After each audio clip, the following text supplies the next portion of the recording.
this, just the word itself has created an ambiguity.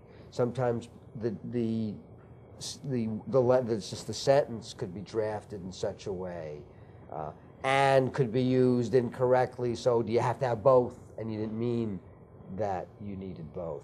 Some contracts, you know, occasionally those of us who draft contracts do shoot ourselves in the foot. And sometimes you'll have a clause on page 2 that says one thing and a clause on page 3 that says something else, and you end up having to fight about it. Mm-hmm. It is kind of amazing who will come up with, you know, well, it's what it says, but not what we meant. I can remember negotiating a contract years ago.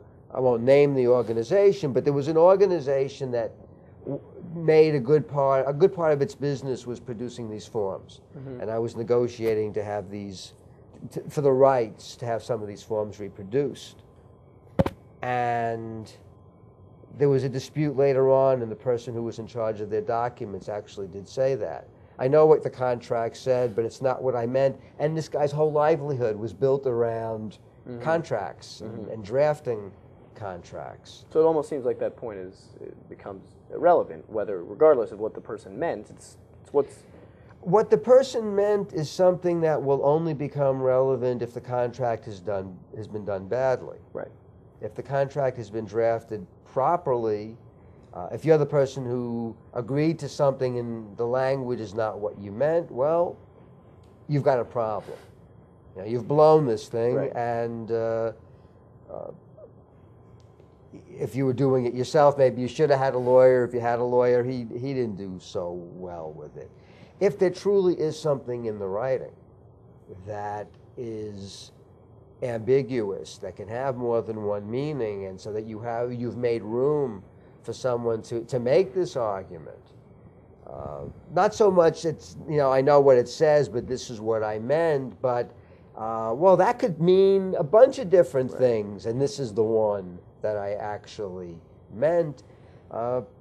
You end up having litigation over things like that. Is there ever a situation where there might be, you know, more than a few ambiguities within the contract, that the contract would become void, or would the contract just go into dispute?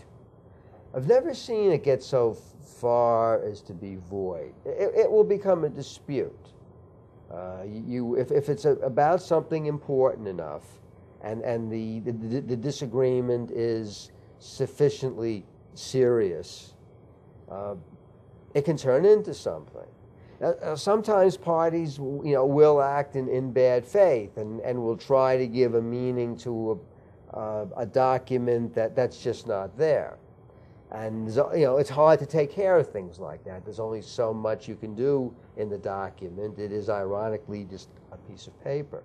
But normally, if it's something important, what will happen is you'll end up having a big fight about mm-hmm. it, instead of having parties who were just executing the contract and doing the things they were supposed to do. They end up fighting about what they were supposed to do.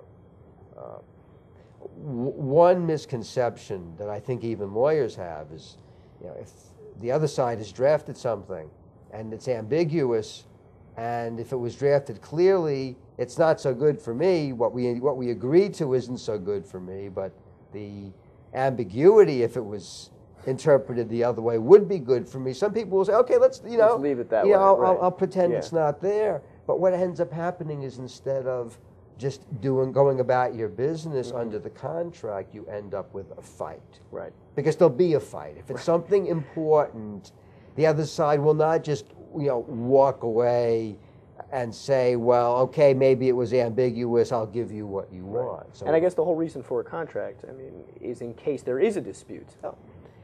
Contracts have a very important preventive aspect to it. In fact, if you've got litigation over a contract, normally, not always, but normally it means somebody screwed up. You've done something to leave room to fight about. Mm-hmm. And you mentioned before, in certain situations, somebody might say, oh, I should have gotten a lawyer for this, or it would have been wise to get a lawyer for this. At what point, A, do lawyers come in, And at what point do lawyers really not need to come in? Well, it is a hard question. It's almost a little bit like, when do you need it in writing and Right. when you don't. All of us sign contracts constantly without even thinking about it. You apply for a credit card, you've signed a contract. You buy a ticket for the airline, you've entered into a contract. You send something by UPS, you fill out their form, and on the back is contract language you've agreed to. Obviously, you're not going to bring a lawyer along with you for all of those things. It'd be kind of expensive. It would get, yeah, you'd have a lot of happy lawyers around, but yeah, I mean, it would get kind of expensive. I mean, even something like buying a car. I don't think too many people bring a lawyer with them into the dealership to review the contract. And I mean, arguably, maybe you should. I know some ugly things that have happened involving, contracts to buy cars where you're supposed to get the deposit back and they don't care that it says you're supposed to. They don't want to give it back. Again, it would get expensive. It's when you start getting into very expensive things. No one should buy a house, for example, without having a lawyer review the contract. If you're running a business and entering into some kind of a major commercial lease, probably should have a lawyer look at it. But obviously, on the other end, people don't have lawyers look at their lease every time they rent an apartment. If you are contracting to have some fairly expensive service provided, you want a lawyer to look at it. So it becomes a matter of degree. There are always going to be some things that no one would use a lawyer for, some things where it would be nice, it's just too expensive, and then there are the bigger deals. And sometimes it's hard to tell. If you've contracted with someone to rebuild your kitchen. Well, they're going to come into the kitchen, they're going to take a sledgehammer, they're going to, they're going to tear down the walls. It's probably going to cost you $30,000, $40,000, $50,000. I don't know anybody that brings a lawyer with them to the contractor, but what they'll often do is send the thing off to their lawyer to take a look at afterwards. And again, particularly when you're getting into business things and bigger things and major money, you always want to make sure that somebody has looked. You're entering into an employment contract. Day-to-day folks don't enter into employment contracts. It could even be a decent job paying a significant amount of money. On the level where you're entering into an employment contract, you're an officer of the company. You don't have to be playing third base for the Yankees to have somebody take a look at the contract. You're committing yourself for a period of time, and they're going to be telling you what you can do, what you can't do, and here's what we're going to give you for doing it. Now, I'm glad you mentioned before, just to go back to the point of signing, let's say, a credit card agreement or airline tickets. I mean, there's a lot of fine print, in 4 to 6 font on the back of those agreements, and people just sign them without really reading them. Should they be reading the fine print, or would it get them all jumbled up, or would it get them depressed if they knew what was on the back?